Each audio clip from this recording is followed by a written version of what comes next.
مساء الخير جميعا. قبل ما نبداو ما تنسونيش بالاشتراك ديالكم في القناه ديالي والضغط على زر الجرس باش يوصلكم جميع الجديد. هنايا بالنسبه اليوم وكما ديما كنوعدكم الجديد، هذه حلوه ديال زمان معشوقه الجماهير اللي حماقوا عليها الصغار والكبار. اذا يلا هو معايا باش نوريكم الطريقه والمقادير. بالنسبه للمقادير كنحتاجوا ربع ديال الزبده، كاس ديال الزيت، كاس ديال السكر سنيده، بيضه. هنايا كنحتاجوا زلافه مخلطه بين كاوكاو والزنجلان، جوج خمارات حمرين. دونك بالنسبه هنايا كذلك غادي نحتاجوا واحد ساشيه ديال الفاني، معلقه صغيره ديال القرفه والملح، ومن طبيعه الحال الدقيق. دونك الطريقه كيف ما كتلاحظوا معايا في زلافه كنديروا زبده اللي كتكون ديجا واخده حراره المطبخ، غادي نزيدوا عليها السكر سنيده، كنخلطوهم جيدا حتى كنحصلوا على واحد القوام اللي هو كريمي كيف ما كتلاحظوا معايا. يعني كنخلطوا الكل جيدا. هنا اختاريت الزبده ما درتش المارغرين، الا كانت عندكم مارغرين متوفره في الدار ممكن انكم ديروها، غير خرجوها من الثلاجه باش تاخذ لكم حراره المطبخ وتجيكم العمليه ديال العجن سهله. غادي نضيفوا كاس ديال عنبه ديال السكر، عفوا ديال زيت نباتيه. هنا كنعبروا بالكيسان باش تسهل علينا العمليه، وغالبا فاش كنعبر معكم بالغرامات كاينين الناس اللي ما عندهمش الميزان، لذلك كنعبر غير بالكيسان وبالملاعق. هنا كيف ما كتلاحظوا معايا حتى كنحصلوا على داك القوام اللي هو كريمي. من بعد كنضيفوا ديك البيضه. كاينين الناس اللي ما غاديش يضيفوا البيضه، يعني كتبقى اختياريه، غير انا كنديرها صراحه باش كيجيني دوك الهلالات قابطين في ريوسهم. هنايا عندي القرفه سكر فاني، كذلك قليل من الملح. يعني غادي نخلطوا الكل جيدا. يعني كيف ما كتلاحظوا معايا شوفوا القوام ديال العجينه ديالي كيكون كريمي صراحه، كيجي غزال ويا سلام. يعني هنايا عندي زلافه كيف ما قلت لكم ديال الكاوكاو وديال الزنجلان. الكاوكاو كنكون عفوا ديجا محمره، محيده ليه القشره وطحناه. وبالنسبه للزنجلان محمره غير نص تحميره، يعني ما محمراهش مزيان، وكنطحنو غير نص طحن، يعني ما كنطحنوش حتى كيولي عجينه. يعني في هاد الاثناء غادي نخلطوا الكل كيف ما كتلاحظوا معايا حتى كنحصلوا على هاد القوام. دابا غادي نمروا باش نزيدوا الدقيق، يعني كنزيدوه تدريجيا حتى كنحصلوا على واحد العجينه متماسكه. هنايا عندي جوج ساشيات ديال خميره كيماويه او البيكين باودر.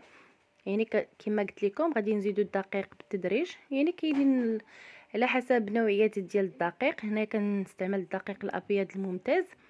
يعني غادي نخلطوا العجينه جيدا حتى كنحصلوا على واحد القوام اللي هو متماسك، العجينه كتكون شاده في راسها. يعني كيف ما كتلاحظوا معايا يعني كتكون على هذا الشكل. يعني كنديروا الدقيق حتى كنحصلوا على هذه العجينه كيف ما كتلاحظوا معايا.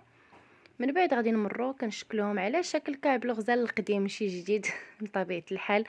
يعني هذا حليوه اللي كتكون ديال زمان اللي عشقوها الصغار والكبار، صراحه المذاق ديالها كيجي رائع، وخصوصا بالنسبه للمذاق ديالها فيها داك لوغو ديال الكاوكاو ديال الزنجلان، وما كيكونش فيها الحلاوه بالزايد.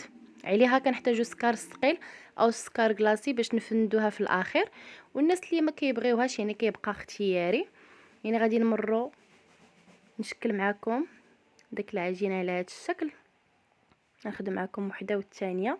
يعني بصراحه طريقه اللي هي عاديه وسهله وبسيطه واقتصاديه صراحه. والاهم بالنسبه هاد الحلوه يعني كتعطيك واحد الكميه اللي هي كثيره وهائله تبارك الله. يعني فوالا كنشكل على هاد الطريقه. في هاد الاثناء غادي نكون ديجا شاعله الفران على درجه 180. يعني غادي نكملوا الاشكال ديال العجينه ديالي كيف ما كتلاحظوا معايا. درت معكم بزاف ديال الشكيلات كيف ما كتلاحظوا. بالنسبه لهنايا ممكن انكم ديروا غريبه، ممكن انكم ديروا دوك الصبيعات، يعني كيبقى لكم اختياري. غير انا اليوم جيت خصيصا باش نتشارك معكم حليوات ديال زمان. اما بالنسبه للعجينه ممكن انكم تخرجوا منها بزاف ديال الشكيلات، ممكن انكم ديروا بزاف ديال الشكيلات والزواق كيكونوا يعني كثار. ممكن تزينوها بالكونفيتور، ممكن انكم تزينوها بالشوكولاته، يعني كيبقى لكم الاختيار. يعني منين كنسالي ديك الطاوه الاولانيه كيكون على هذا الشكل كندخلها الفران. يعني من بعد ما كطيب من الفوق ومن التحت، يعني كتكون على هذا الشكل. صراحه كيعطي واحد اللون اللي هو جد رائع وكتماسك في راسها. والاهم انها ما كتلصقش مع الطاوه نهائيا، يعني يكفي انك دهنيها بشويه ديال الزويته، كتستفي فيها ديك العجينه اللي عندك وكطيبيها، يعني صراحه ما كتلصقش.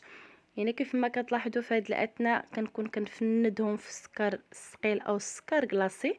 بالنسبه لهاد العمليه كتبقى اختياريه، كاينين الناس اللي ما كتعجبهمش الحلاوه بزاف، ممكن انكم تستغنيو على هاد العمليه وتخليو الحلويات ديالكم بلا سكر.